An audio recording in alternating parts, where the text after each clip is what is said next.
Since John Mishuki's intervention in the transportation industry, Kenya has experienced great changes in the sector. Some of these changes have been for the better. When we came in, there were a lot of complaints about many people dying in the road accidents, congestion, harassment of the school children and commuters.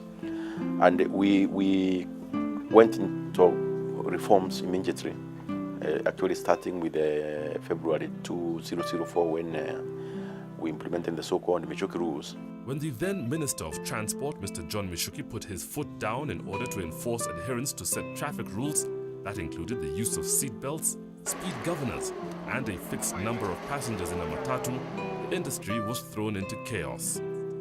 Commuters used every mode of transport to get to their destinations, as most matatus were either on strike, protesting against the rules, or were afraid to be nabbed by the traffic police. Drivers and conductors were forced to wear uniforms and identification tags, while matatus and commuter taxis were compelled to have yellow strips for easy identification. This move restored some sanity in the Kenyan transport industry for a while. However, the enthusiasm that these bold government policies generated is slowly fading away. We see drivers beginning to drive at first. Accident rate is also increasing. Madereva makondakta wakiwa na uniform wanakamatwa tu, hata ukibebea kwa stage polisi tu atakukamata na hata kosa makosa ya kuandikia.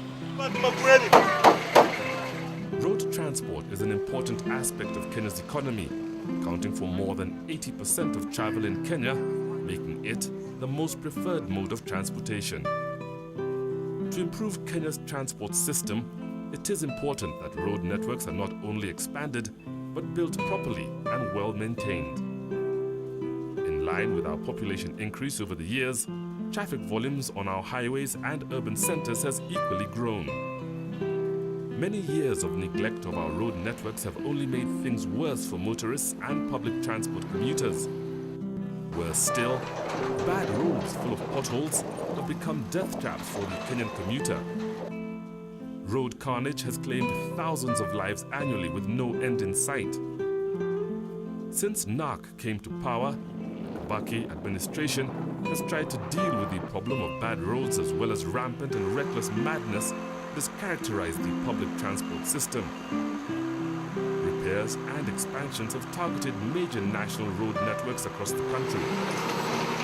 The rehabilitation and expansion of the Northern Corridor from Mombasa is one such major project being undertaken by the government with assistance from the European Union.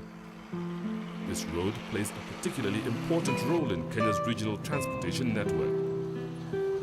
Despite the fact that it serves as a major transit highway for Kenya, Uganda, Rwanda, Burundi, and DR Congo, it is still a narrow two-lane highway over most of its length, making it the most congested and badly maintained highway on the Kenyan sector. The ripple effect of this poor road network is higher transport costs, higher commodity prices, higher commuter fares, which end up impacting negatively on the rural farmer, the jua kali artisan, and the poorly paid civil servant. Before the Mishuki laws came into effect, there was a thin line between craziness and total psychosis on our roads.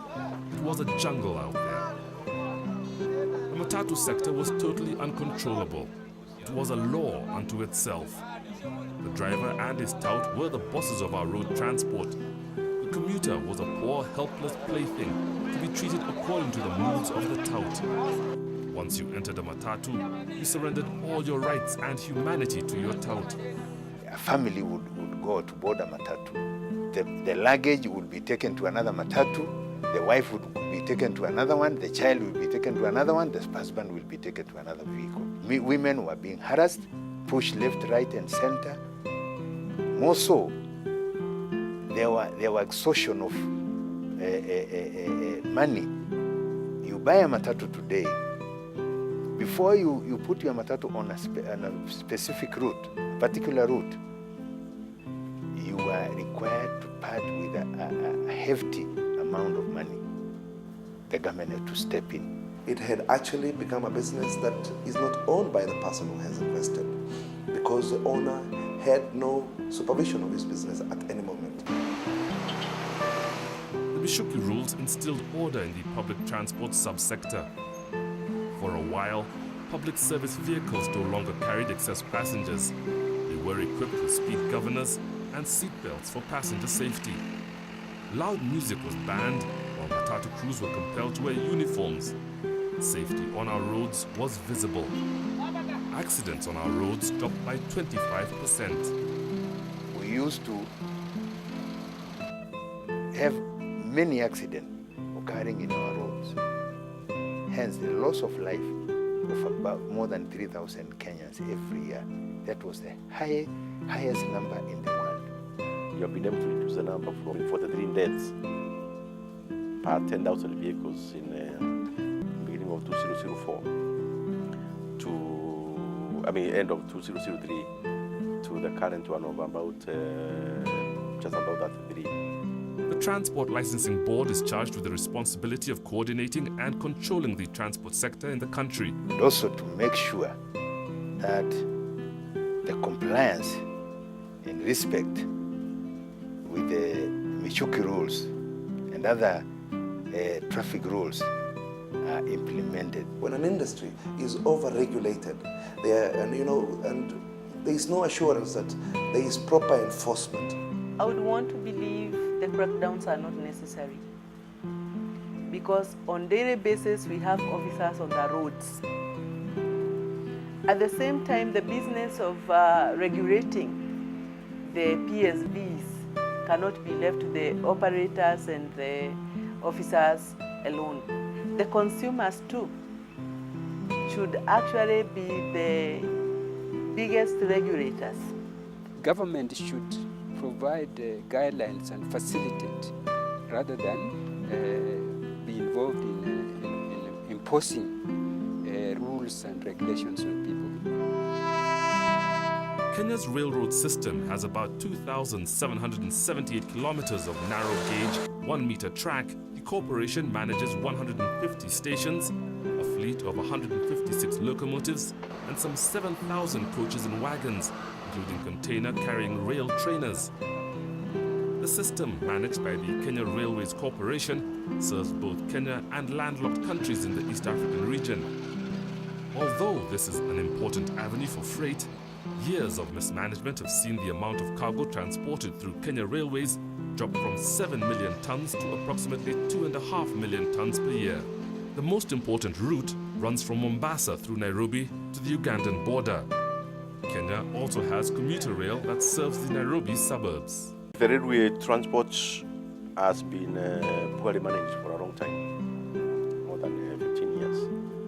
And it became very clear that this is one area that we needed to move away from public control, government management, to private management as a way of injecting commercial ways of managing into that area. Hailed as the most complex transaction in Kenya's history, the acceptance and subsequent signing of Rift Valley Railways as a concessionaire, the Kenya-Ugandan Railways in October 2005, to a large degree, is symbolized by the amount of agitation all along the deal's various processes. The railway transport is very key in many areas. So it was decided as soon as the new government came in that this shouldn't be concession. And we have gone through that. We have been having transaction advisors from IFC and other international organizations, specialists in railway management, and we have now gone very far. I would like to reassure you that this is the right step forward. We need to modernize. We need to be competitive.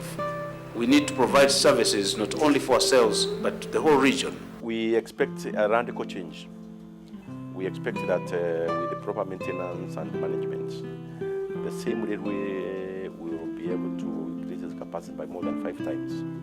The speeds will go up, and we are likely to attract, possibly in the first 5 years, we are thinking that more than 60% of the cargo from Mombasa should have gone back to the railway. The concessioning will enable the services to be cheaper, affordable, okay, and to be available also. Yeah. But perhaps at a later date, the government might revisit the concession and see whether to reduce the time frame and also to bring in local investors, particularly the public. If it were my view, I would have even gone for a model like Kenya Airways. We have a local manager who has made that mode of transport very efficient. Kenya's principal seaport, Mombasa, is the main sea outlet for both inland Kenya and landlocked countries of East and Central Africa, Uganda, Rwanda, Burundi, the Eastern Democratic Republic of the Congo, and Southern Sudan. Kenya Ports Authority, created in 1978, manages port operations at Mombasa as well as inland container depots in Nairobi, Eldoret, and Kisumu. The KPA also has jurisdiction over these small ports in various parts of the country. Mombasa is the most important of these ports, with 21 berths that can handle all sizes of ships and around 300,000 containers per year. Freight handled through Mombasa jumped by 12.6% in 2003 to 14.3 million tons, but inefficiencies, corruption, and deteriorating infrastructure at the port continue to be cited as major deterrents to business in Kenya. We created new institutions like Kenya Maritime Authority for more tight regulation.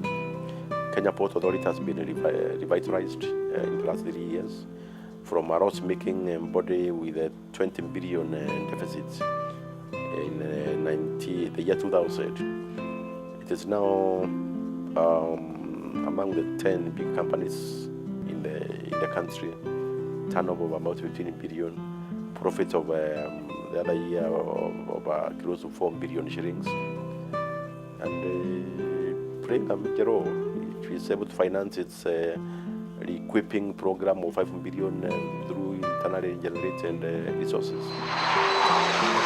Kenya has more than 200 airports and airfields, of which 15 have paved runways, including the 4 with runways longer than 3,000 meters. About 35 airfields can be considered commercial. 3 airports handle international flights: Nairobi's Jomo Kenyatta International Airport, Mombasa's Moi International Airport, and Eldoret International Airport.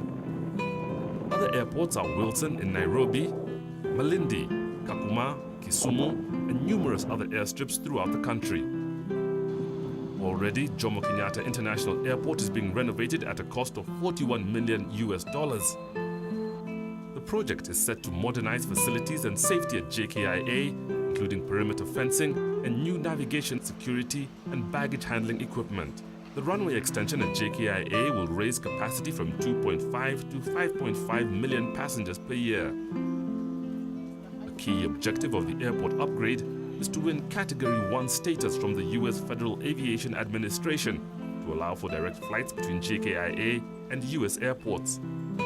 Direct flights would boost tourism and trade and secure JKIA's status as a regional hub.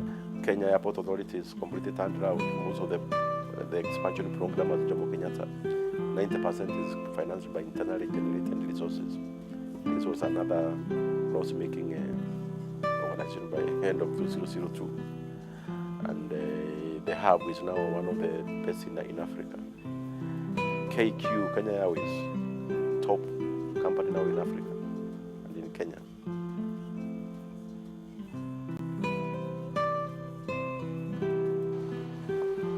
The economic impact that a good transport system can have in Kenya is immense. An efficient transport system will increase employment opportunities for the youth joining the job market, enrich our culture, and generate economic growth. New transport policies should be put in place to improve our road networks, transport system, and safety for travelers. Kenya's roads will offer efficient, dependable, durable, and safe service if better design and maintenance procedures are adopted and followed by the government. More importantly, there should be a special police unit called the Highway Police Patrol to deal with traffic offences on our highways. These patrols should replace current roadblocks that have become illegal toll stations for our men in blue. And as our men in blue continue to levy taxes on motorists, death tolls keep on rising. The new Kenya does not need this kind of behavior.